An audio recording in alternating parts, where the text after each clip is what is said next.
¿Qué tal amigos? ¿Cómo les va? Bienvenidos a una nueva charla sobre fitomedicina. En este caso vamos a hablar de lo que es la enfermedad de Parkinson.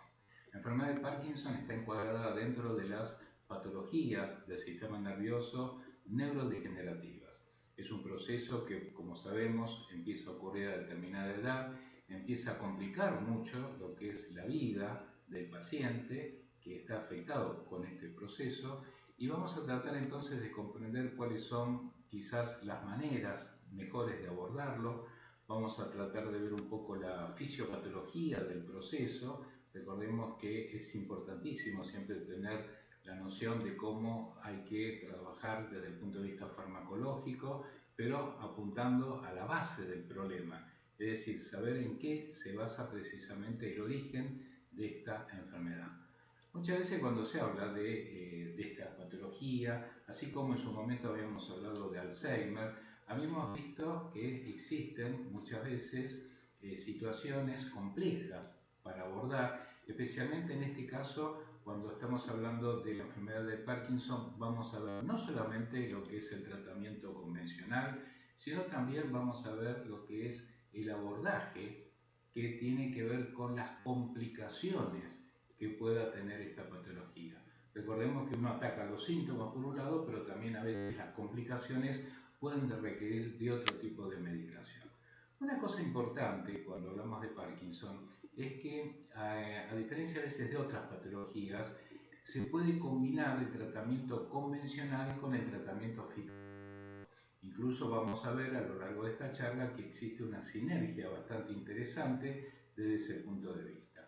Ahora bien, para hablar de la enfermedad de Parkinson tenemos que tener en cuenta un poco algunos conceptos generales. En este caso dijimos que es un proceso neurodegenerativo, lo cual ya implica de que no hay una vuelta atrás. Esto es importante, es decir, cuando empieza el proceso sigue su evolución y es la manera que tenemos de tratar esto, de tratar de frenarlo. A veces es como frenar una locomotora en movimiento, pero podemos, justamente trabajando bien la parte de farmacología, poder obtener buenos resultados. Los buenos resultados siempre van a estar implicados en poder detener el avance de la enfermedad, aminorar notablemente las consecuencias motoras que pueda tener este tipo de patología. Afecta, como hemos visto, a un poco la tercera edad, básicamente, pero vamos a ver que también en algunas situaciones que no son las más frecuentes, puede aparecer en jóvenes, a partir incluso a veces de los 30 años.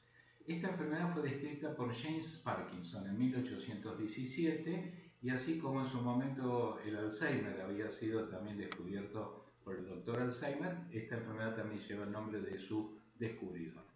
Es la segunda enfermedad neurodegenerativa más frecuente detrás precisamente de la enfermedad de Alzheimer. Es decir, primero está Alzheimer y en frecuencia va a aparecer enfermedad de Parkinson.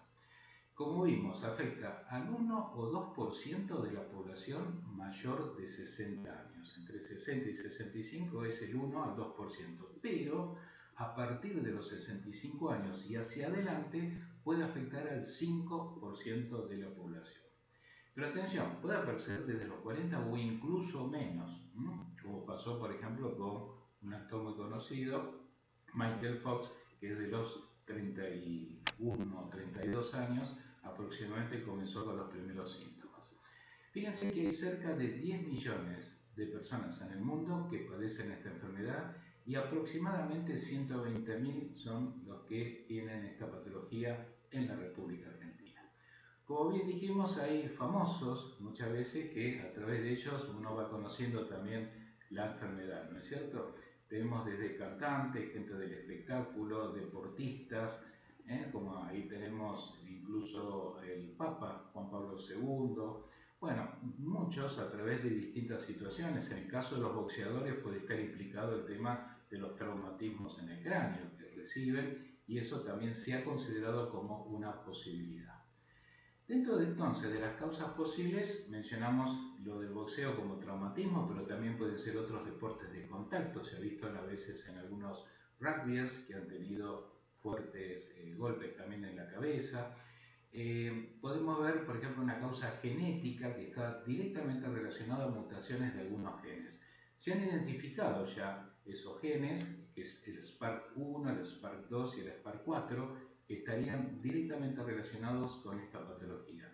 Estos estudios genéticos se hacen, no son baratos por así decirlo, pero permiten, cuando hay antecedentes en la familia, quizá y uno está bien, poder hacer un estudio genético a ver si están presentes estos genes que puedan disparar el proceso. El tema de los agrotóxicos se ha visto porque en las poblaciones rurales se ha visto mucho Parkinson, y precisamente en poblaciones de gente que trabaja con el glifosato, por ejemplo, paraquat, es decir, todos estos agrotóxicos se han visto relacionados con toxicidad neuronal, y por eso hay un importante grupo en zonas rurales que tiene este problema. La disbiosis intestinal. Se ha visto los llamados cuerpos de Lewy en enterocitos. Estos cuerpos de Lewy los vamos a ver también en las neuronas, sobre todo las neuronas relacionadas con la acetilcolina, en la cual, perdón, de la acetilcolina, de la dopamina, disculpen, con neuronas de la dopamina, que son como corpúsculos que asientan en estos grupos neuronales y son identificatorios del proceso. En este caso también pueden aparecer esos corpúsculos en intestino, y el intestino, siempre dijimos, es el segundo cerebro. Está muy relacionado también con la producción de dopamina, de acetilcolina, de noradrenalina y de serotonina. Por lo tanto, es un gran generador de neurotransmisores el intestino, y por eso también es importante abordar precisamente la salud intestinal. La celiaquía no diagnosticada parece ser que tendría algún punto de relación, porque cuando uno hace una dieta sin TAC, que son las dietas del celíaco, los pacientes mejoran. Por lo tanto, habría también un puentecito de vinculación que tiene que ver otra vez con el tema intestinal. Los síntomas. Acá tenemos básicamente 8 síntomas bien característicos, pero les remarqué 3 que son la triada sintomática por la cual generalmente se hacen los diagnósticos. Temblor. El temblor es fundamental, es algo que después vamos a tratar de ver diagnósticos diferenciales con otras situaciones que pueden generar temblor, pero el temblor es inicialmente un síntoma capital. Segundo, la rigidez. El paciente está duro, tieso, le cuesta moverse. Es como el engranaje del reloj, ¿no? Que de algún modo se ha mencionado en varias oportunidades. Y lo otro es la bradiquinesia, que es la lentitud en los movimientos. Entonces, temblores, rigidez y bradiquinesia o lentitud son la tríada fundamental, a lo cual se van a acoplar alteraciones en las escrituras. Cuando el paciente escribe, vemos que empieza ya a generar una suerte, digamos, de texto indescifrable, ya no se entienden muy bien las palabras que quiere expresar ahí en el texto. Alteraciones en el olfato, que de algún modo habrá que hacer también un diagnóstico diferencial con el tema del COVID, ¿no es cierto?, que ha dado este tipo también de sintomatología. El insomnio es quizás a veces síntoma, pero también puede ser complicación, especialmente en el largo plazo, porque el insomnio pertinaz puede dar alteraciones muy importantes a nivel cognitivo y a nivel también emocional mental. El paciente puede entrar en psicosis, que vamos a ver lo que puede ser una complicación también. La constipación es algo también característico, está relacionado con los temas de intestino, como habíamos visto anteriormente. La inexpresividad. Esto es importante porque se le dice al paciente como que tiene cara de póker.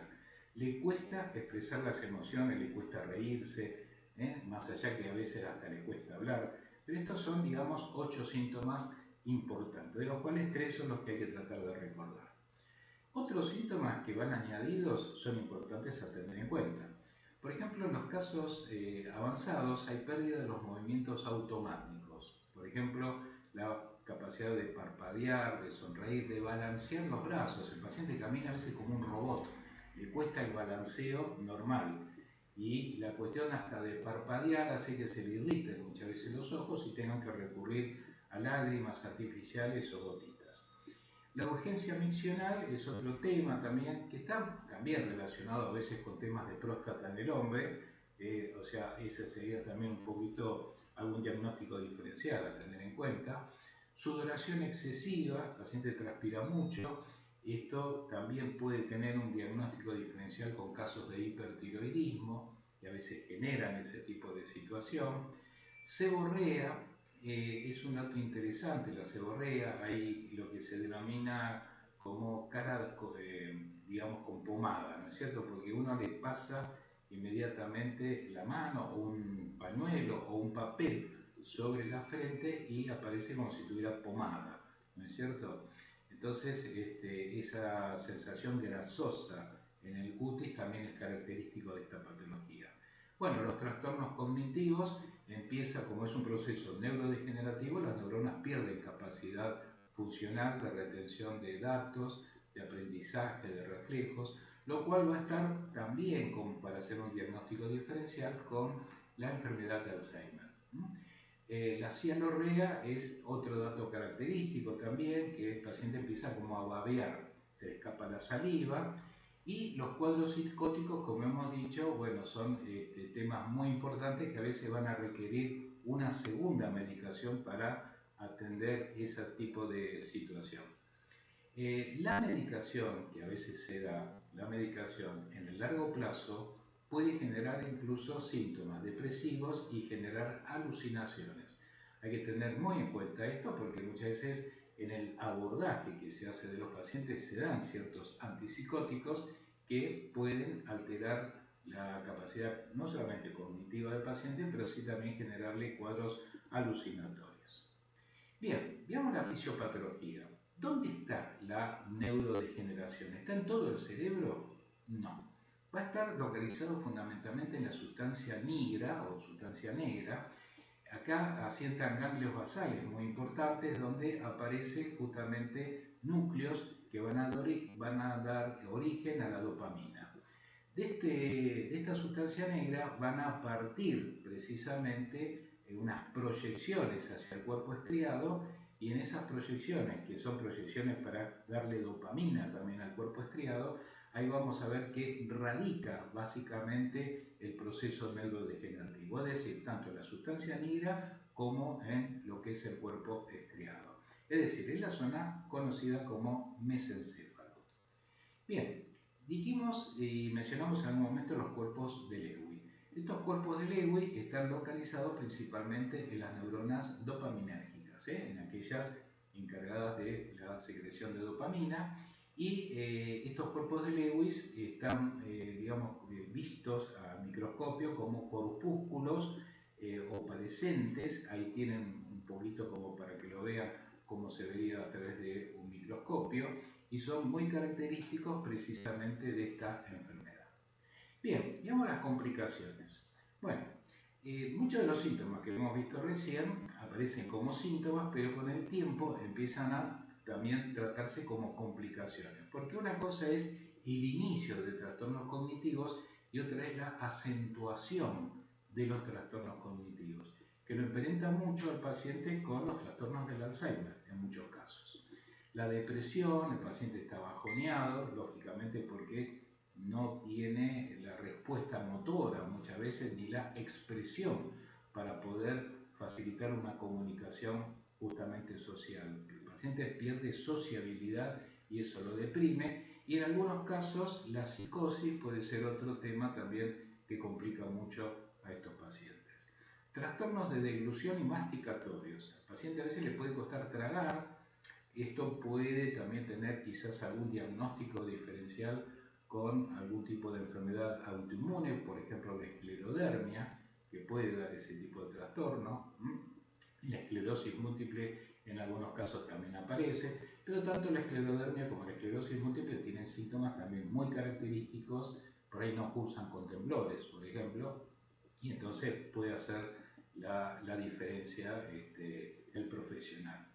Disquinesias. Las disquinesias son movimientos involuntarios. Vamos a detenernos un poquito en esto en la próxima diapositiva, porque son movimientos que el paciente los hace prácticamente de manera inconsciente y a veces le salen como manotazo, por ejemplo, movimientos bruscos, producto justamente de la liberación motora después de estar rígido o quieto. Es como cuando uno lo sostiene mucho tiempo y cuando lo liberan, ¡brum!, sale corriendo, ¿no es cierto?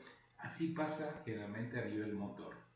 Incontinencia urinaria es un dato también a tener en cuenta. Esto también en un paciente masculino puede tener que ver con un diagnóstico diferencial con temas de próstata. Recuerden que la próstata también puede dar cierta incontinencia. Y en la mujer, bueno, lógicamente habrá que descartar temas de vejiga, pero puede el tema de la incontinencia urinaria ser un dato que va sumando, ¿no? Y en este caso es como una complicación del proceso.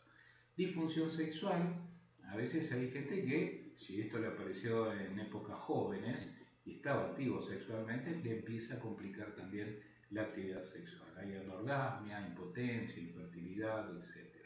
Y estreñimiento, ¿no? Que ya como complicación, porque una cosa es cuando debuta el cuadro, a veces tiene días que va, días que no va de cuerpo, pero con el tiempo este estreñimiento viene a ser un tema serio, especialmente en pacientes muy herniasos donde se pueden formar incluso bolos fecales.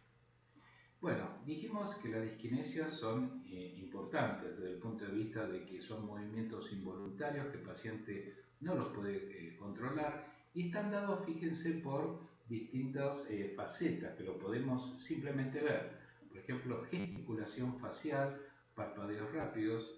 A veces en las etapas iniciales puede faltar el parpadeo, pero después puede empezar a parpadear rápidamente, ¿no? Tener esa situación de que por momentos está quieto el párpado y por momentos parpadea muy seguido. La lengua protruyente es una lengua que empieza como el paciente a querer sacar la lengua, pero la tiene en la superficie, ¿no es cierto? Es como que la tiene así a boca de jarro, no sale la lengua hacia afuera, pero cuando empieza a hablar tiene la lengua muy, digamos, en la parte, digamos, inicial del labio, y eso hace que pueda tener después los trastornos de deglución. Masticación repetitiva es un movimiento, ¿no? Como masticatorio, que empieza a mejor sin comida, ¿no? Empieza como a masticar. Y movimiento de los dedos de la mano como simulando tocar el piano. Son movimientos que el paciente en el temblor que suele tener y hace movimientos dentro de esas disquinesias que por momentos los hace con las dos manos, ¿no? Entonces parece como que tocar el piano y le cuesta contener ese tipo de movimientos al paciente. En las disquinesias hay que tratarlas, entonces acá viene un grupo de drogas que ya no son para el Parkinson sino para la complicación del Parkinson. En este caso es la amantadina o la clozapina, que la clozapina es lo más frecuente que suelen darse para controlar estas disquinesias, ¿no? Son exentos de efectos adversos estas drogas que también se dan. Bien, llega el momento del diagnóstico. Entonces ya hemos mencionado bastantes cosas como para tener un diagnóstico de certeza. El diagnóstico esencialmente es clínico y se va a basar precisamente en esa famosa triada que habíamos mencionado: rigidez, temblor, bradiquinesia. Si yo le pido análisis de sangre, no me aparecen grandes cosas. O sea, puede haber algo de anemia, producto también de la edad, puede haber un poco de hipotiroidismo si la persona es de sexo femenino, pero no son datos concluyentes para vincularlos con el tema del Parkinson. Si bien dijimos la genética es importante, se pueden hacer estudios genéticos, hay empresas que se dedican a eso para ver si hay mutación en esos genes que puedan disparar el proceso. Es decir, los diagnósticos son más que nada genéticos para las personas que tienen antecedentes en la familia que no han desarrollado la enfermedad o que tienen alguna presunción de algunos pequeños síntomas iniciales, entonces se puede hacer perfectamente el estudio genético. A nivel cerebral, pues se puede hacer una tomografía, una resonancia, sí, se puede hacer perfectamente. Vimos, por ejemplo, en Alzheimer, que cuando se hacía una resonancia magnética se perdían circunvoluciones, el cerebro se atrofiaba. En este caso, lo que se recomienda es el SPECT. El SPECT es la tomografía por emisión de fotón único, es un poco la sigla, en el cual aquí ustedes pueden ver en esta imagen, en A y B, vamos a ver cerebro normal. En A vamos a ver la zona del mesencéfalo, del cuerpo estriado, y en B vamos a ver la zona que corresponde, por ejemplo, al resto, digamos, o sea, vamos a aclarar de vuelta. En la zona A, que tienen ustedes ahí, se va a ver la región del cuerpo estriado. En la zona B, mesencéfalo. Entonces, cuando vemos en C la zona del cuerpo estriado, vean que está mucho menos iluminada, ¿correcto? Entonces, ahí tenemos esa luminosidad producto de la enfermedad de Parkinson. Esa pérdida es característica del proceso que está afectando una de las zonas fundamentales de esta enfermedad.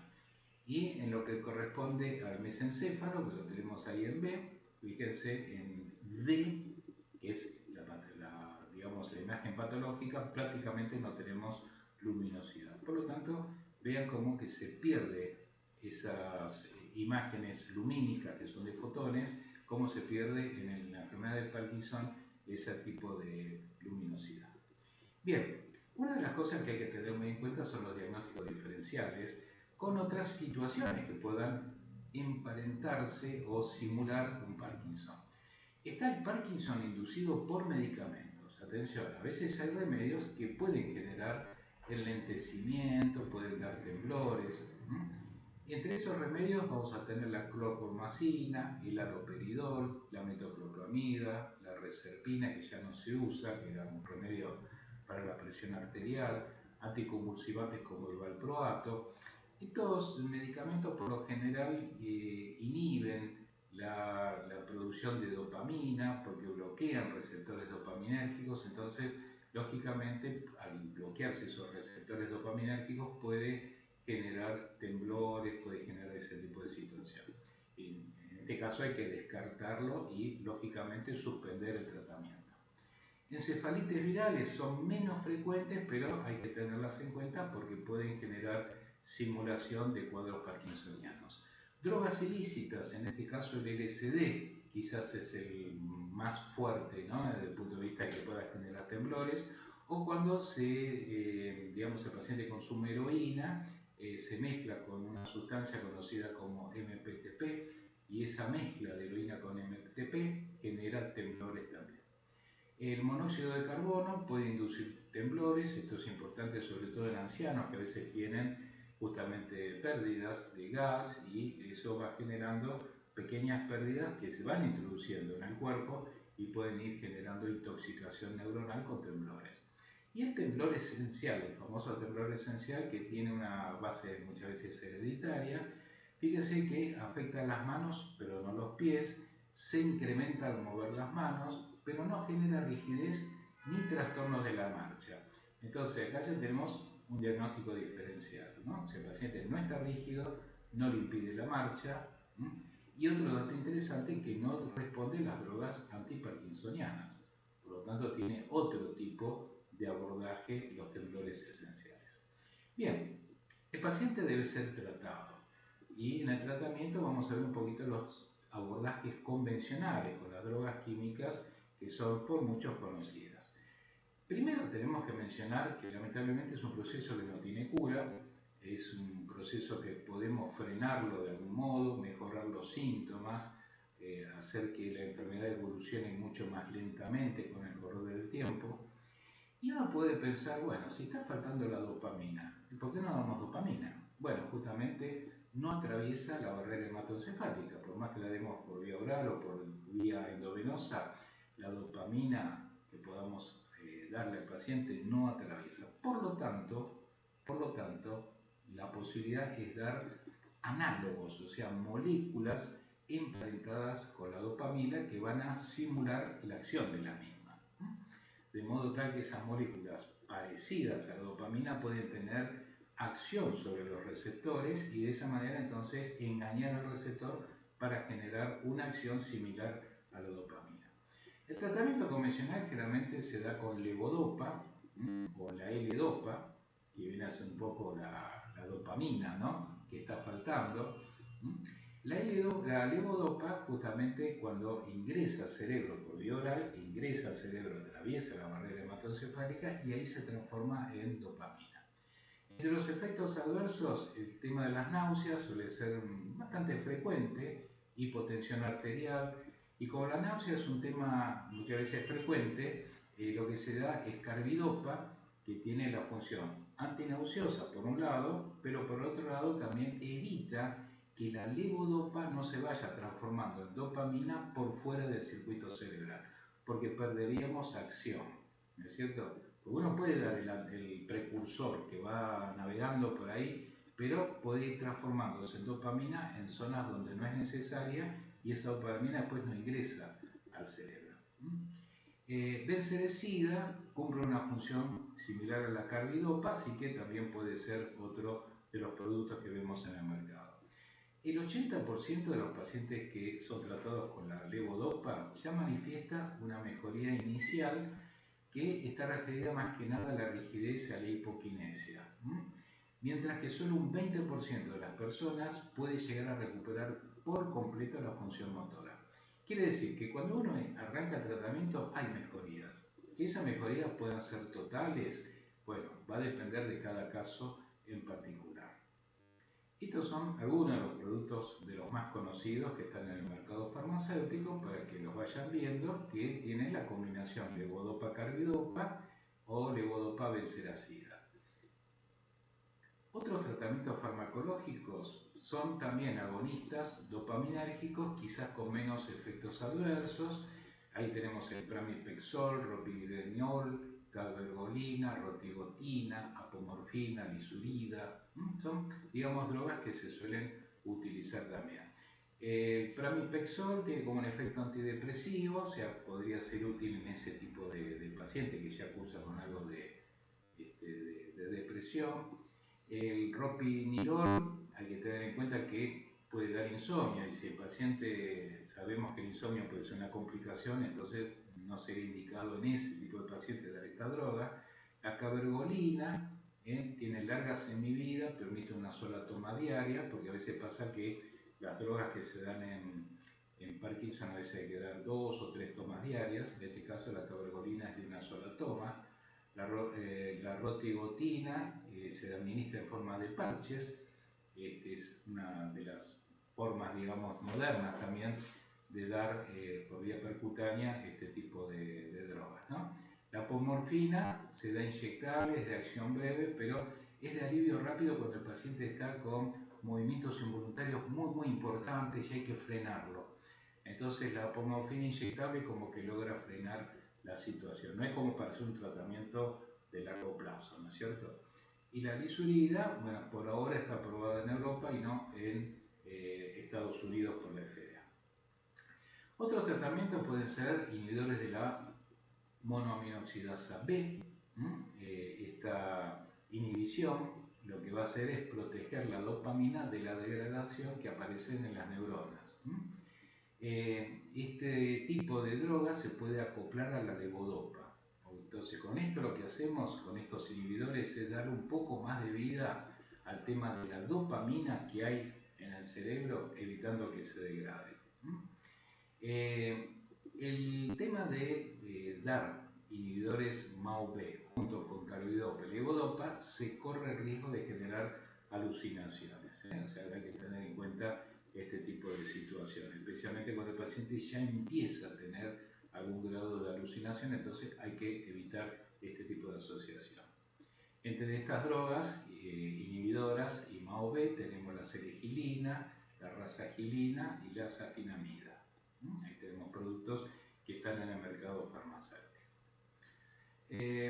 La bromocriptina fue la primera droga que se usó para el tratamiento de Parkinson y podemos decir que viene un poco de una fuente natural, que era la contaminación de los cultivos de centeno a través de un honguito conocido como Claviceps purpurea.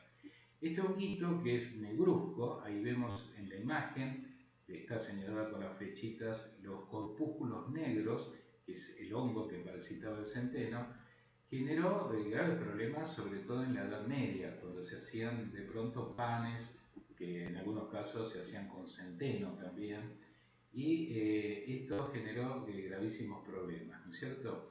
Estas intoxicaciones.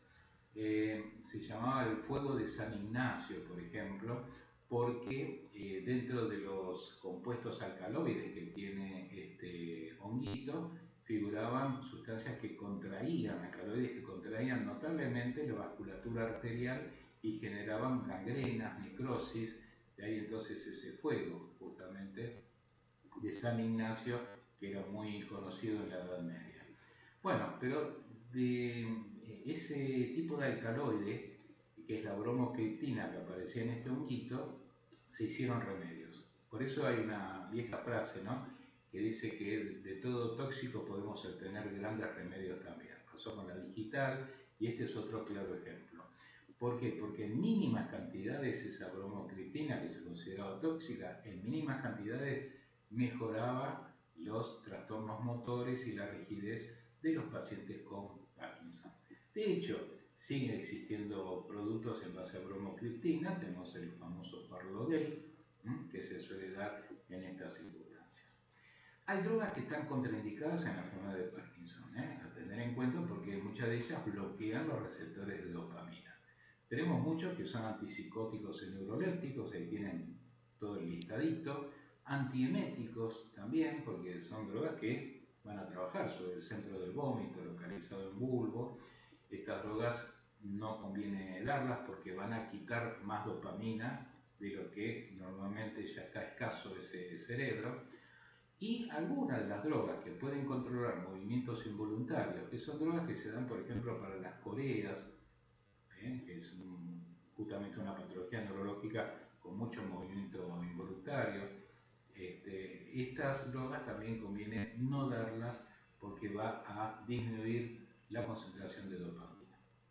¿Hay tratamientos quirúrgicos? Sí, se están ensayando y se hacen a través de la implementación justamente de una suerte de dispositivo que se coloca en la parte, digamos, external o paraexternal, un poquito como los marcapasos, ¿no es cierto?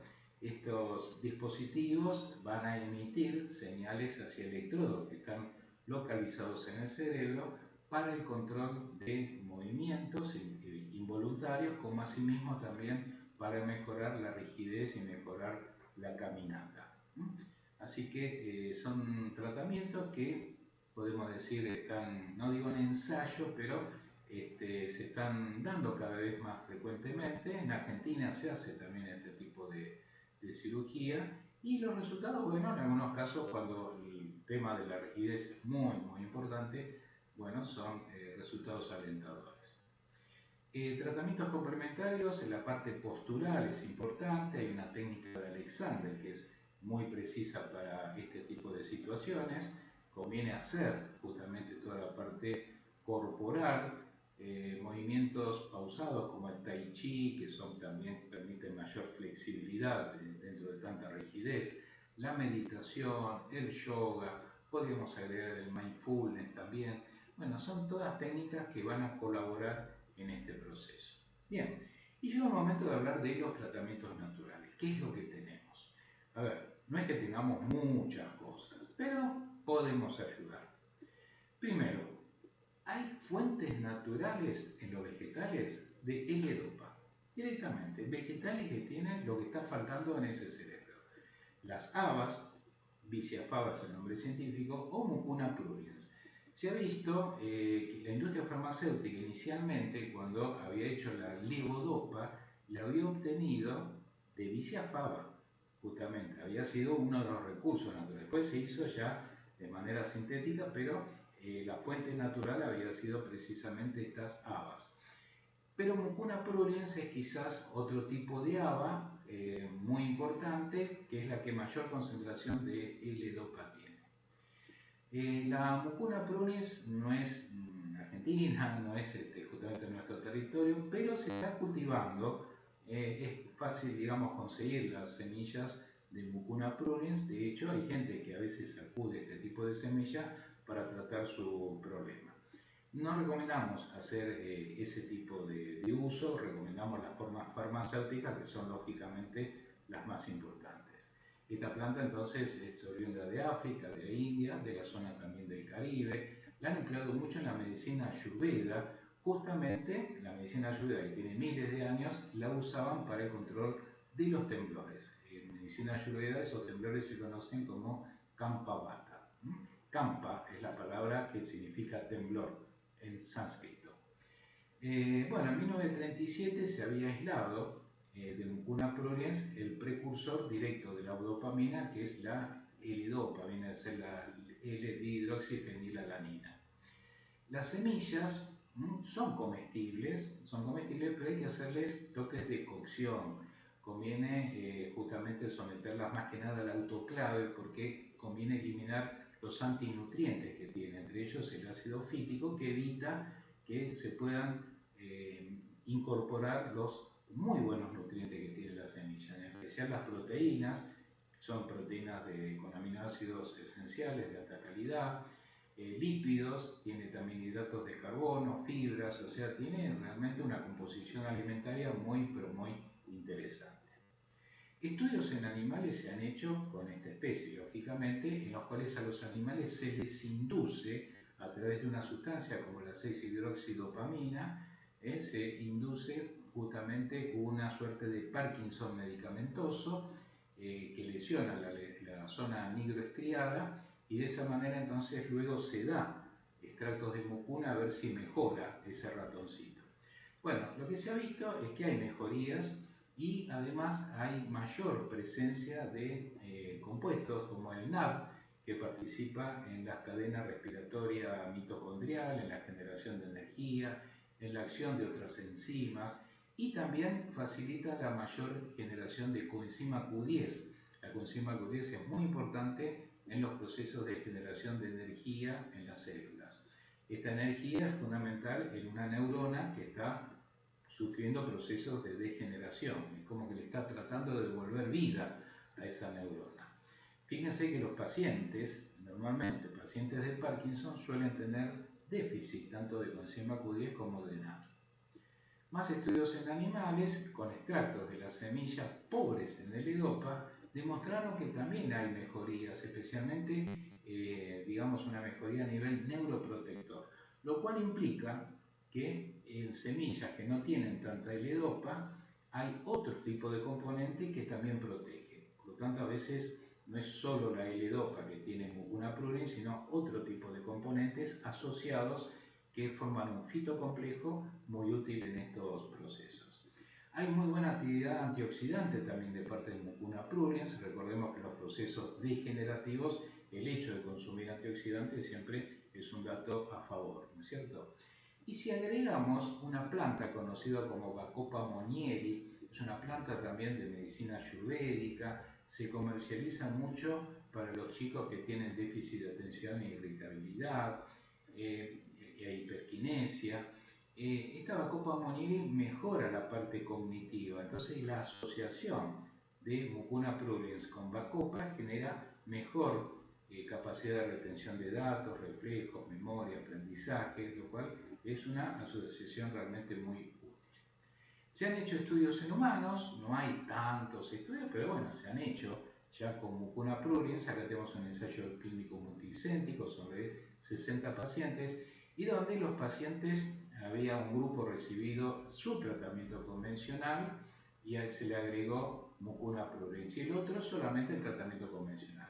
Bueno, lo que se vio es esto, la sinergia de acciones. El hecho de dar el tratamiento convencional con mucuna pruriens dio mejorías respecto al grupo que solamente recibió el tratamiento convencional. Esto se mide a través de escalas. Hay una escala conocida como UPDRS, que es una escala para medir los síntomas de Parkinson, y ahí se va contando la puntuación para ver realmente las mejorías.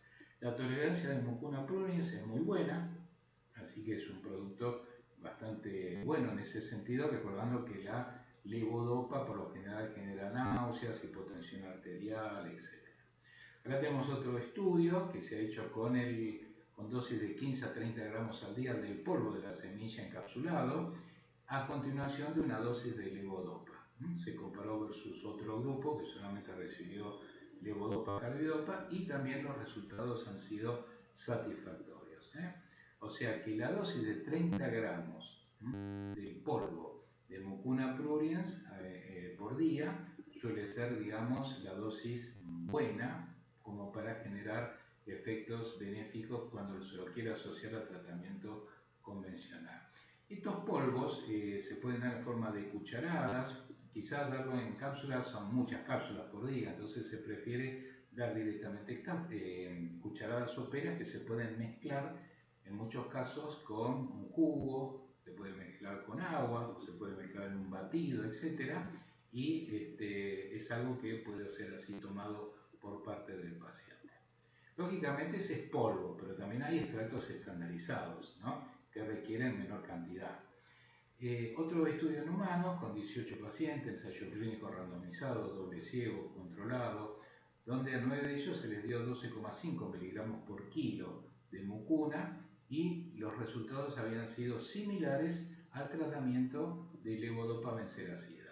O sea, se hizo entonces una comparación de tratamiento convencional y mucuna, y realmente mucuna dio unos resultados bastante similares. Otro ensayo del mismo grupo de investigadores había demostrado que ejerce efectos similares también a la combinación levodopa-carbidopa. Quiere decir que mucuna solita se emparenta bastante a levodopa-benseracida o a levodopa-carbidopa. Bien, entonces en conclusión respecto a mucuna, ¿hay productos en el mercado en Argentina? No tenemos, pero los hay incluso como venta de suplemento dietario en otros países. A ver, no es un suplemento dietario en el estricto sentido de la palabra, ¿no es cierto? Pero bueno, se vende, las registraciones o la parte legal en otros países así lo autorizan.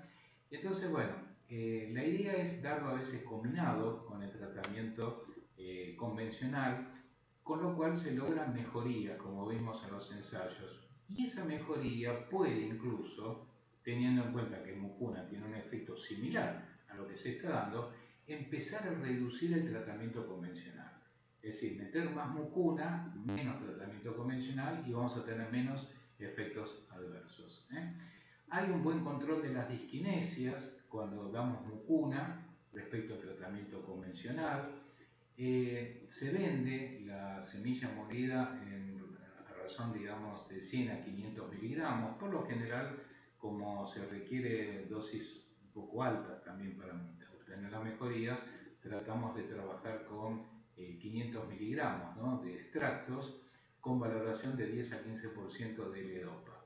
Se aconsejan 2 a 3 cápsulas diarias. Estas cápsulas ya son extractos estandarizados y se puede, como dijimos, asociar a Bacopa monnieri, que también se consigue como suplemento dietario. La tolerancia es buena, hay algún reporte a veces gastrointestinal, pero de mucho menos marcado que con el tratamiento convencional solo. Bien, el cannabis que bueno, está prácticamente muy de moda, se ha dado para epilepsias refractarias. Bueno, el tema del cannabis es interesante por lo siguiente, en este caso vamos a hablar del aceite de cannabis.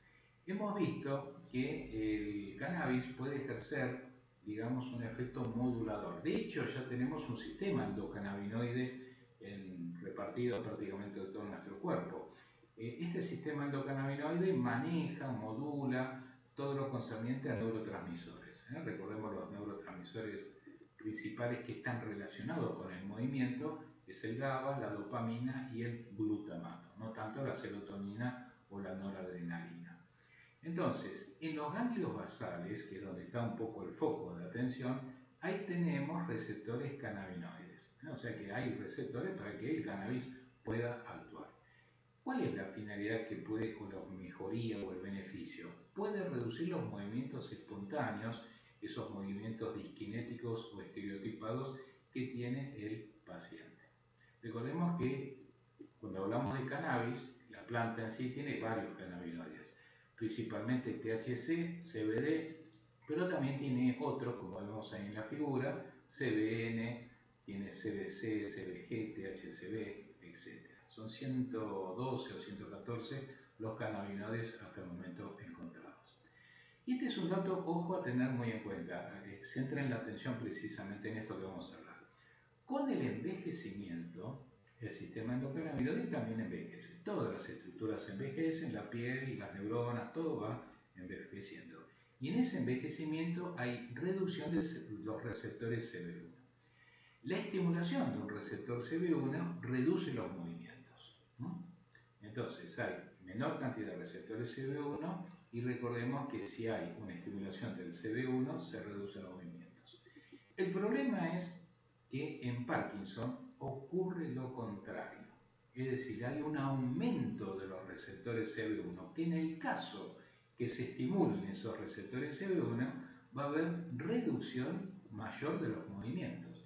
Y justamente cuando uno de pronto fuma un porro, el porro por lo general tiene mucho THC y ese THC interactúa con el receptor CB1.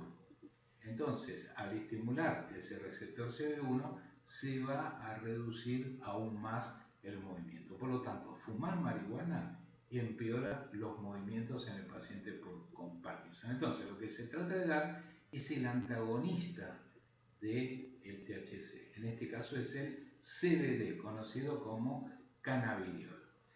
Entonces, esto que hemos dicho está respaldado por ensayos. Cuando se dan análogos, o sea, no es que se le da a un paciente con Parkinson, fumes un porro a ver qué pasa. No, se le dan análogos de THC, por ejemplo el dronabinol.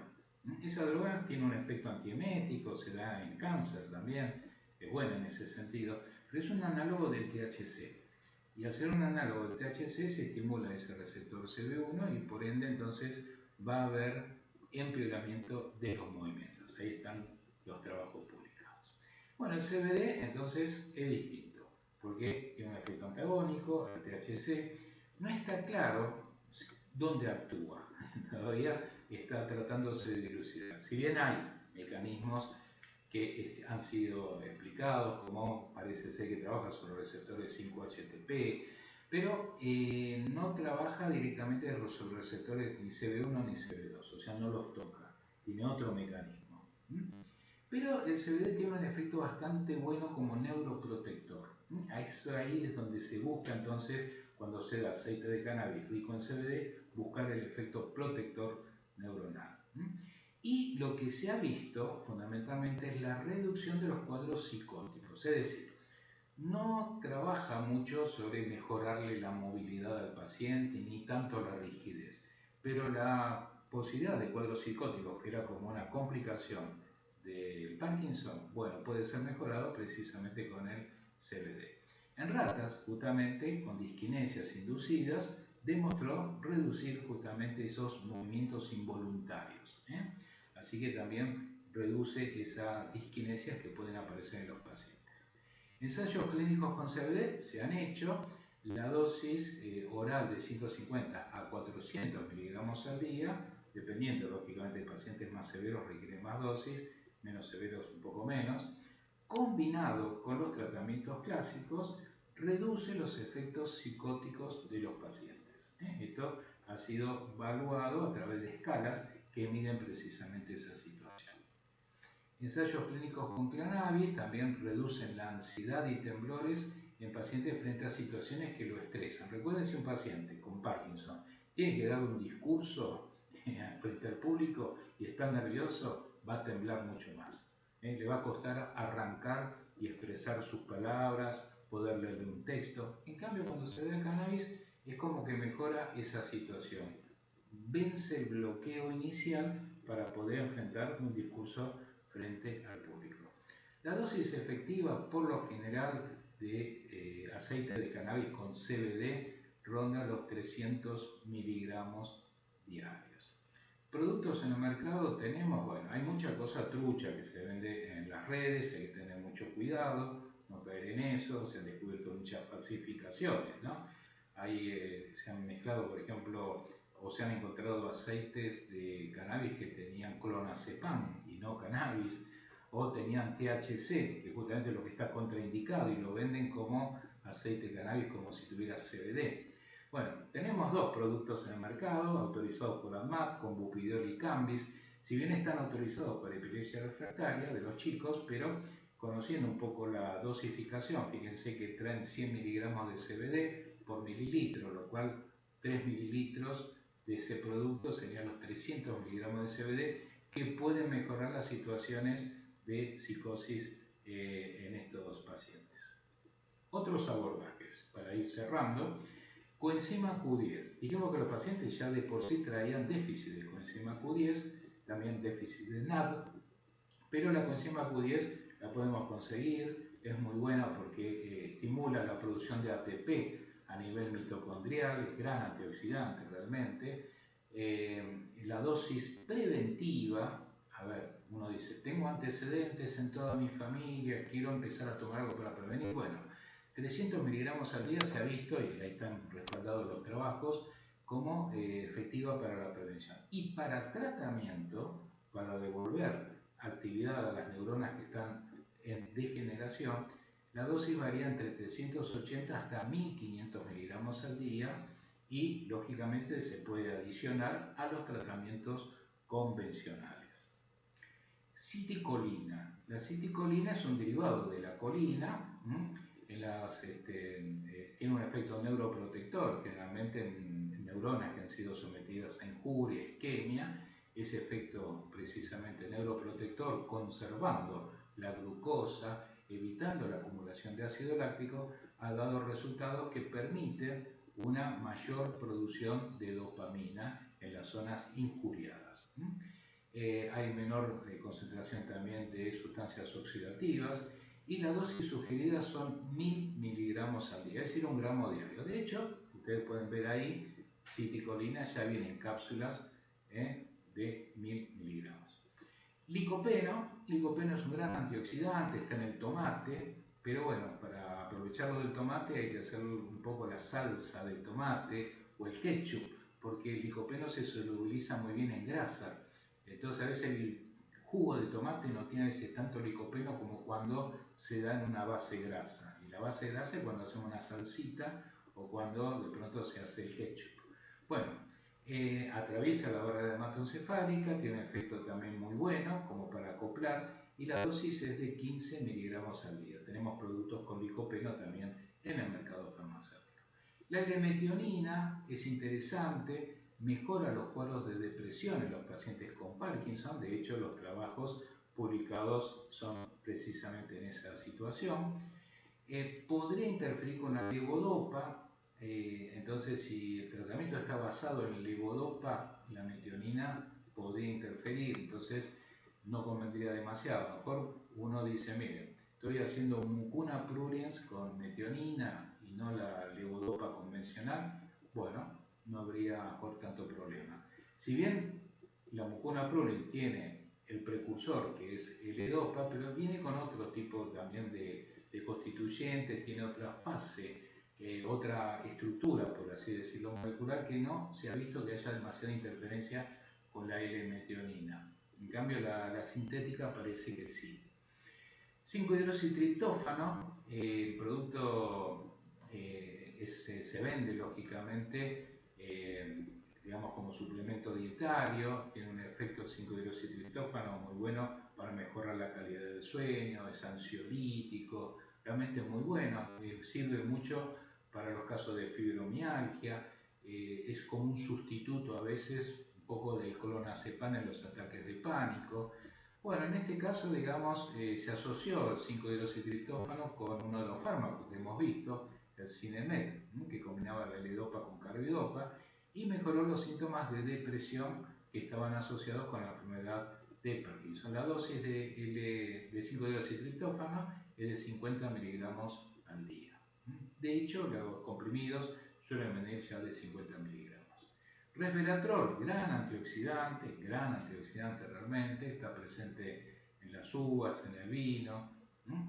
Activa la SIRT1, que es un tipo de proteína que está muy vinculada justamente a la protección de los fenómenos neurodegenerativos, como se ve no solamente en Parkinson, sino también en Alzheimer. Por lo tanto, el resveratrol, tanto en ambas situaciones, puede resultar útil como neuroprotector. Acá tenemos un ensayo clínico donde se vio que la dosis de resveratrol efectiva es de 200 miligramos al día.